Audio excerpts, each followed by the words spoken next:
ನಮಸ್ಕಾರ ಫ್ರೆಂಡ್ಸ್, ನಾನು ಶ್ವೇತಾ ರಾಜೇಂದ್ರನ್ ಮಾತಾಡ್ತಾ ಇರೋದು ಲಕ್ಷ್ಮಿತಾ ರಾಯರ್ ಮಗಳು ಕನ್ನಡ ಯೂಟ್ಯೂಬ್ ಚಾನಲ್ಗೆ ತಮ್ಮೆಲ್ಲರಿಗೂ ಆತ್ಮೀಯವಾದ ಸ್ವಾಗತ. ಮುಂಜಾನೆಯ ಶುಭಾಶಯಗಳು ಸ್ನೇಹಿತರೆ. ನಾನಿವತ್ತು ವಿಶೇಷವಾಗಿ ಯಾರಿಗೆ ಹಣಕಾಸಿನ ವಿಷಯಕ್ಕೆ ಸಂಬಂಧಪಟ್ಟಂತೆ ತುಂಬ ಕಷ್ಟ ಇದೆ ಅಥವಾ ಹಣಕಾಸಿನ ಸಮಸ್ಯೆಯಿಂದ ಬಳಲ್ತಿದ್ದೀರಾ ಅಂಥವರು ವಿಶೇಷವಾಗಿ ಈ ಪುಟ್ಟು ತಂತ್ರನ ನೀವು ಮಾಡ್ಕೊಬೋದು. ಯಾವುದಕ್ಕೆ ಯಾವ ರೀತಿ ಮಾಡ್ಕೊಬೇಕು ಅಂತ ಅಂದರೆ ಸ್ನೇಹಿತರೆ, ಇದನ್ನು ನೀವು ನಿಮ್ಮ ಮನೆಯಲ್ಲಿ ಯಥಾ ಪ್ರಕಾರ ಪೂಜೆ ಮಾಡುವಂಥ ದೇವರ ಮನೆಯಲ್ಲಿ ನಿಮ್ಮ ಕುಲದೇವರ ಎದುರಿಗೆ ನೀವು ಮಾಡ್ಕೊಬೋದು. ಅದಕ್ಕೆ ಬೇಕಾಗಿರೋ ಅಂಥದ್ದು ಏನು ಅಂದರೆ ಒಂದು ಪೂರ್ಣ ಫಲ ಅಂದರೆ ಒಂದು ತೆಂಗಿನಕಾಯಿನ ನೀವು ತೊಗೊಬೇಕಾಗತ್ತೆ. ಆ ತೆಂಗಿನಕಾಯಿನ ನೀವು ಯಥಾ ಪ್ರಕಾರ ಪೂಜೆ ಮಾಡುವಾಗ ನಿಮ್ಮ ಕುಲದೇವರು, ಇಷ್ಟ ದೇವರು, ಯಾವ ದೇವರನ್ನು ನೀವು ಇಷ್ಟಪಡ್ತೀರೋ ಆ ದೇವರ ಮುಂದೆ ಅದನ್ನು ಇಟ್ಟು ನಿಮ್ಮ ಮನೆಯಲ್ಲಿ ಯಾವ್ಯಾವ ರೀತಿ ಸಮಸ್ಯೆಗಳಿದೆ ಅದನ್ನೆಲ್ಲ ನೀವು ಹೇಳ್ಕೊಂಡು ಆವಾಗ ನೀವು ನಿಮ್ಮ ಕುಲದೇವರ ಸಾಕ್ಷಿಯಾಗಿ, ನಿಮ್ಮ ಇಷ್ಟ ದೈವದ ಸಾಕ್ಷಿಯಾಗಿ ಮಹಾಲಕ್ಷ್ಮಿನ ನೀವು ಪ್ರಾರ್ಥನೆ ಮಾಡ್ಕೋಬೇಕಾಗುತ್ತೆ. ನಮ್ಮ ಮನೆಯಲ್ಲಿ ಹಣಕಾಸಿಗೆ ತುಂಬ ತೊಂದರೆ ಆಗಿದೆ, ಯಾವುದೇ ರೀತಿಯ ಹಣಕಾಸು ವ್ಯವಹಾರ ಮಾಡೋದಕ್ಕೆ ನಮಗೆ ದಾರಿ ಬಿಡ್ತಾ ಇಲ್ಲ, ಖಂಡಿತವಾಗ್ಲೂ ನಮಗೆ ಒಳ್ಳೇದು ಮಾಡಿ ಅಂತ ನೀವು ಆ ತೆಂಗಿನಕಾಯಿನ ಒಂದು ತಾಮ್ರದ ತಟ್ಟೆಯ ಮೇಲೆ ಇಟ್ಟು ಅದನ್ನು ನೀವು ಪ್ರಾರ್ಥನೆ ಮಾಡಿಕೊಂಡು ತದನಂತರ ಏನು ಮಾಡಬೇಕು ಅಂದರೆ ಅದನ್ನು ನೀವು ತೆಂಗಿನಕಾಯಿನ ಒಡಿಬೇಕಾಗುತ್ತೆ.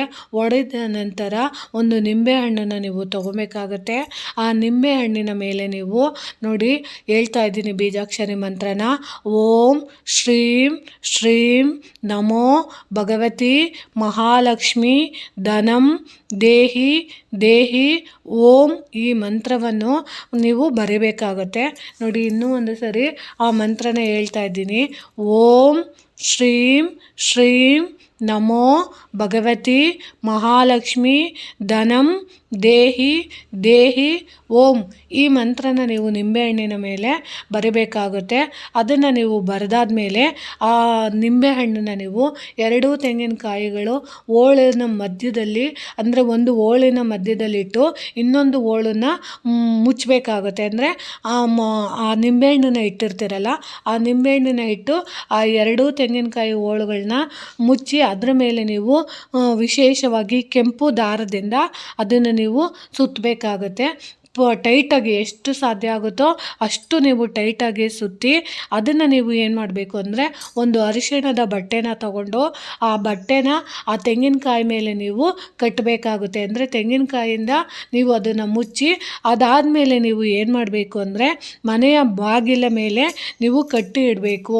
ಅಂದರೆ ನಿಮ್ಮ ಮನೆಯ ಪ್ರವೇಶ ದ್ವಾರದ ಮುಂದೆ ನೀವು ಅದನ್ನು ಕಟ್ಟಿ ಇಡೋದ್ರಿಂದ ಅಥವಾ ನಿಮ್ಮ ಮನೆ ಎಂಟ್ರೆನ್ಸಿಂದ ಒಳಗಡೆ ಅಂದರೆ ಬಾಗಿಲ ಮೇಲೆ ನೀವು ಮುಂಬಾಗಿಲಲ್ಲಿ ನೀವು ಇದನ್ನು 41 ದಿನಗಳ ಕಾಲ ನೀವು ಅದನ್ನು ಕಟ್ಟಿ ಅದಕ್ಕೆ ಧೂಪಗಳನ್ನು ತೋರಿಸ್ತಾ ಇದ್ದರೆ ನಿಮ್ಮ ಮನೆಯಲ್ಲಿ ಯಾವುದೋ ರೀತಿಯ ನೆಗೆಟಿವಿಟಿ ಇದ್ದು ಅಥವಾ ಋಣಬಾಧೆಗಳಿಂದ ನಿಮಗೆ ಆರ್ಥಿಕ ಸಮಸ್ಯೆಗಳು ತುಂಬ ತೊಂದರೆ ಕೊಡ್ತಾ ಇದ್ದರೆ ಅಥವಾ ಹಣಕಾಸಿಗೆ ಸಂಬಂಧಪಟ್ಟಂಥ ಸಮಸ್ಯೆಗಳಿದ್ದರೆ, ಕೆಟ್ಟ ಕಣ್ಣು ದೃಷ್ಟಿಗಳಿಂದ ಆ ಸಮಸ್ಯೆಗಳಾಗಿದ್ದರೆ ಅಥವಾ ಗ್ರಹಗತಿಗಳಿಂದ ಬರ್ತಾ ಇರೋ ಸಮಸ್ಯೆಗಳಾಗಿದ್ದರೆ ಅದೆಲ್ಲವೂ ಪರಿಹಾರ ಆಗೋದಕ್ಕೆ ಈ ತಂತ್ರ ತುಂಬಾ ಸಹಾಯ ಮಾಡಿಕೊಡುತ್ತೆ.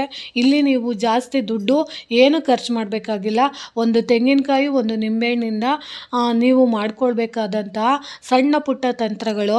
ಖಂಡಿತವಾಗ್ಲೂ ಇದನ್ನು ನಿಮಗೆ ಸರಿ ಅನಿಸಿದ್ರೆ, ನಿಮಗೆ ಇದ್ರ ಅವಶ್ಯಕತೆ ನಾನು ಮಾಡಿದ್ರೆ ನಮಗೆ ಒಳ್ಳೆಯದಾಗುತ್ತೆ ಅನ್ನೋ ಮನಸ್ಸು ನಿಮಗೆ ಇದ್ದರೆ ಮಾತ್ರ ಮಾಡ್ಕೊಳ್ಳಿ ಅಂತ ತಿಳಿಸ್ತಾ ಇದ್ದೀನಿ. ಹೇಳ್ಕೊಡೋ ಅಂಥದ್ದು, ನಮಗೆ ಗೊತ್ತಿರೋ ಅಂಥದ್ದನ್ನು ನಾವು ತಿಳಿಸೋಂಥ ಪ್ರಯತ್ನ ಮಾಡ್ತೀನಿ. ನಿಮಗೆ ಅದು ಸರಿ ಅನಿಸಿದ್ರೆ ಮಾತ್ರ ಇದನ್ನು ನೀವು ಮಾಡ್ಕೊಬೋದು. ಹಣದ ಸಮಸ್ಯೆಯಿಂದ ಯಾರಿಗೆ ಸಮಸ್ಯೆ ಆಗ್ತಾ ಇದೆ, ನಿಮಗೆ ದುಡ್ಡು ಕಾಸು ಯಾವುದೋ ಒಂದು ರೂಪದಲ್ಲಿ ನಮ್ಮ ಮನೆಗೆ ಬರೋ ಅಂಥದ್ದಾಗಲಿ ಅಂತ ಆಸೆ ಪಡೋ ಅಂಥವರು ಈ ಪುಟ್ಟು ತಂತ್ರನ ನೀವು ಮಾಡ್ಕೊಬೋದು.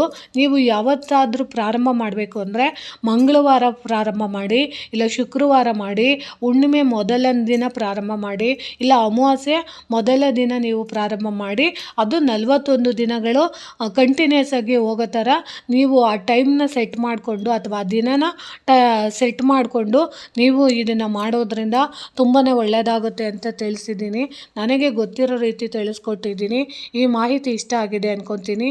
ಪ್ರೀತಿಯ ಧನ್ಯವಾದಗಳು ಸ್ನೇಹಿತರೆ.